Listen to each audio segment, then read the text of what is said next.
Today on this episode of The Brain Surgeon's Take, we will be discussing cheating death with 2018 Thai cave disaster survivor and current Middlebury College undergraduate student, Adul Samon. Learn how this young man defied the odds, survived in a flooded Thai cave for weeks, and emerged to become a scholar at one of America's elite universities. Much more on this podcast episode. Welcome back, everyone. Here's my take on Adul Samon. What an incredible story of resilience and perseverance. He was a survivor of that incredible 2018 Thai cave flood disaster that captivated the world. For those of you who may not be familiar, he and his soccer team were trapped for several weeks only to be miraculously rescued by Navy SEALs. Adul has since emerged stronger than ever. He immigrated to the United States and is a top student at one of our most competitive institutions of higher education, Middlebury College. The best part of this remarkable interview was understanding Adul's mindset. First, how he maintained calm amidst what appeared to be certain death, and second, his ambition to achieve greatness within the USA. Adul's story should serve as an inspiration to anyone listening. His near-death experience helped him prioritize life and focus on what really matters. The learning point of this podcast is don't sweat the small setbacks that occur to all of us on a daily basis. Life is a gift, cherish every day, and aim for excellence. That's what Adul does. Listen up as we discuss cheating death, from Thai cave disaster to U.S. higher education. Check it out. Hey, Adul, how you doing? Hi, doctor. I'm really great. How are you? I'm good. Thanks for taking the time out on this Friday to speak with us. And everyone already knows your story. I just want to get into a little bit of background a couple years ago as to what were the first few days like after being rescued from the cave? Yeah, absolutely. It was like completely different role. Before my life, the cave accident actually. So after for a couple of days, I came out from the hospital.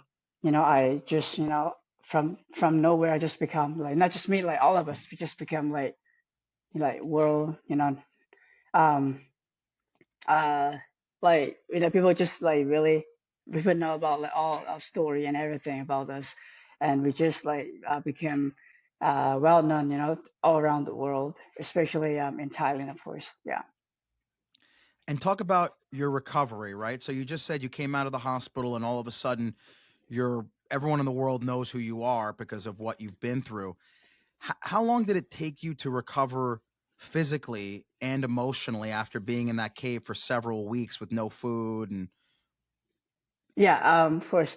So, I think the way, like personally, the way I recovered my pain or nightmare, from that experience is really just the people who I live around with, right? For example, my family, and my friends, right? Or even the places or in the environments that I'm familiar with. Yeah, they're just like part of, the medicine, right? That heal me from basically that nightmare experience. Also, just be able to do what I like, right? Such as playing soccer or doing outdoor activities that I am passionate about really help me feel better, almost in every way, right? Whether emotional or psychological, right? Yeah. how long did it take you to go back to those activities, playing soccer, being outdoors, all the stuff you're saying? Did you go back right away or did it take you a little bit of time?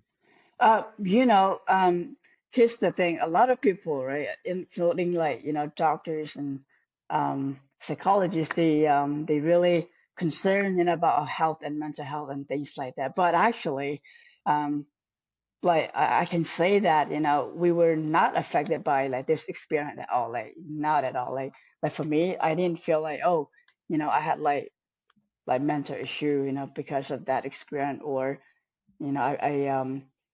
or I became like phobia, or like things like that. Not actually, I did not feel anything. I did not have any effect from the that experience at all. So basically, after we recovered at the hospital, like we just like we can just really play soccer again, like literally like normal life. Yeah, nothing affect us at all. That's Yeah. amazing to hear that because I think many people would have been permanently traumatized by that experience. That just speaks to your mental fortitude, your grit, your resilience, you and all your teammates. Yeah. You say you didn't have mental scarring, and that's amazing. But how did the cave experience change you as a person? Hmm. Priorities, how you view life, that type of stuff. Yeah. So I want to use the word like learn from that experience. So like for me, I feel like one previous lesson that I learned from the cave accident is that a lot of time we don't make a choice for our life, right? We don't have the power to control, like fully power to control over our destiny. Like like we know that there are things that we can control and also things that we can't, right? Um, and also, a lot of time things might not always happen the way we plan it, which can make us upset and disappointed. So, therefore, I think, sometimes we just have to find a way to live with it, right? In order to survive, because there's just, not much we can do about our life. So, yeah, that's just something I really learned about from that experience. Just to summarize so that all of our listeners understand that, because that's an incredibly important point that you made. What you learned from the cave accident event disaster is that you cannot control everything in life, and Yeah, when we cannot. things happen, because they happen to all of us, instead Hmm. of feeling sorry for yourself and having the victim response, you guys overcame that and dealing with life's challenges as they come. Rather than taking a step back, you overcome those challenges and take two steps forward. I think that's a wonderful piece of advice that you gained from that experience. Would you agree? Yes, absolutely, for sure. Yeah. Does a single day go by when you don't think back to that cave experience? Is it distant in the past where you don't think about it, or is it still very much fresh in your mind? Surprisingly, I don't think about it, very much. Like barely, I would say like barely I think about it. So yeah, it's just like really nothing. It's just like, this thing never happened to me. So which, it's a good thing for me, I feel like, right? Because it was a very very horrible experience, right? For sure. And it's good that that experience um not it's not coming back to our memory and affect our daily life, the way we live. So yeah. What So about your no. teammates? You seem to have adapted incredibly well, and we'll get into your story about how you came to the US and how you're doing great in college. What about your teammates? Did anyone experience mental issues or have have difficulties recovering? This episode of the Brain Surgeon's Take is brought to you by Vitamin Water. Vitamin water is the ideal way to hydrate, replete your electrolytes, and maintain wellness. I drink vitamin water routinely during the day in order to keep up my energy and focus. Check out vitaminwater.com for more information and use the promo code BrainSurgeonsTake for 20% off your first order. um I assure you that all of us, not just me, right, but all of us, we did not have like any difficulty to adapt from that horrible experience at all, even with the Titan, right, which was the youngest person in our crew back in 2018. So, you know, he's doing fine. He's doing great, right now, and he never complained about it. And he seems like he's fine. He's just like he just like enjoy his life right now at the moment. So yeah, like I said, I'm sure that all of us, including myself, we're doing great mentally and physically, like the way in the past. Yeah. Wow, kudos to you guys. That's amazing. I think the fact that you went through that and none of you have any permanent scars, either mentally or physically, is truly amazing. So again, kudos to you and your teammates. Let's get into your transition to the US, which is so remarkable. When and why did you make the decision to come to the US for college? Um, yeah.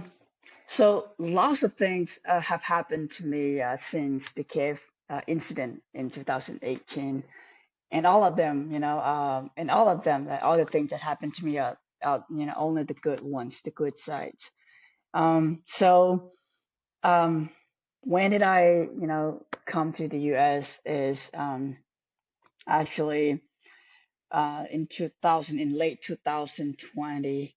Um, yeah, it was late 2020, which was during the middle of COVID. So um, actually, I was able to come here to the United States because I have received like support and helped from the people over here in the United States, um, who were like part of like my journey to come to the U.S. So um, um I don't think I can say the person, but like there's a group of like really generous people. They really after they heard my experience in the cave and also my story as a person, they really adore me and really they really really wanted to support me in many ways, and one way that they can think of to support me is that to help bring me to the US, to the United States, and to study to study high school basically. So I came here in 2000 like 20 in November, and I started high school. I started sophomore high school in a boarding school in New York, and I finished high school there, and right now I'm currently in college right now. Yeah, so that's how it started. What an amazing gift from that Yeah. generous donor to bring you over and allow you to essentially start a new life over here. What was the most difficult adjustment for you when you're coming from Thailand to the United States?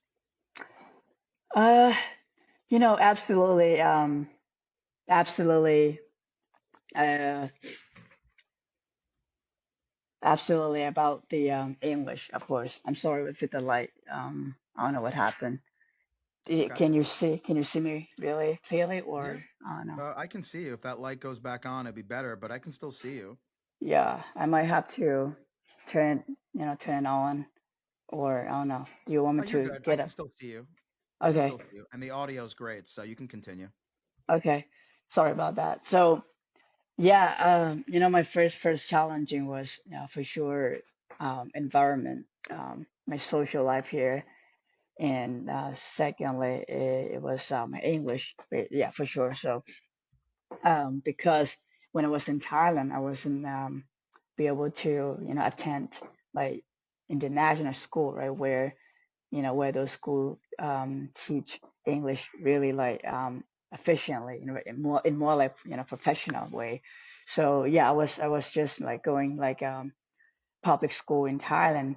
So yeah, coming here for the first time in the United States was really hard for me to communicate with people, and also to just be here, right? And adjust with the environment and the cultures. Yeah. I mean, it seems like you adjusted really well, and you ended up going to Middlebury, which is one of the top universities in the country. What other universities were you considering, and why did you choose Middlebury?